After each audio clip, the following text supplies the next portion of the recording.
টাকা নাই, পয়সা নাই, চাল নাই, ডাল নাই, রাস্তা নাই, রেলওয়ে ভেঙে দিয়ে গেছে, সব শেষ করে ফেরাউনের দল সব শেষ করে দিয়ে গেছে। কিন্তু আছে আমার মানুষের একতা, আছে তাদের ঈমান, আছে তাদের শক্তি। এই মনুষ্য শক্তি নিয়েই এই বাংলাকে নতুন করে গড়ে তুলতে চায়। আমাদের কাছে আমি চাই যেভাবে যদি আরো 2 মাস লাগতো কি 3 মাস লাগতো স্বাধীন হতে, তো তোমরা যুদ্ধ করতে না? যদি 1 বছর লাগতো যুদ্ধ করতে না? না খেয়ে কষ্ট করতে না? তোমরা শত্রু মোকাবেলা করতে না? গুলি খেয়ে মরতে না?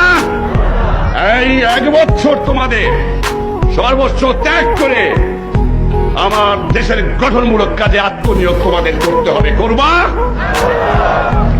রাস্তা তোমাদের নিজেদের করতে হবে, ব্রিজ তোমাদের নিজেদের করতে হবে, ফসল উৎপাদন তোমাদের করতে হবে, গ্রামে গ্রামে তোমাদের কাজ করতে হবে, শান্তি শৃঙ্খলা তোমাদের এরিয়াতে তোমাদের রাখতে হবে। করবা?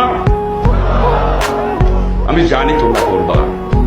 যখন আমি ছিলাম না, তখন যখন আমার কথা তোমরা করেছো, নিশ্চয়ই করবা। এ বিশ্বাস না থাকলে আমি বাঁচতে পারতাম না।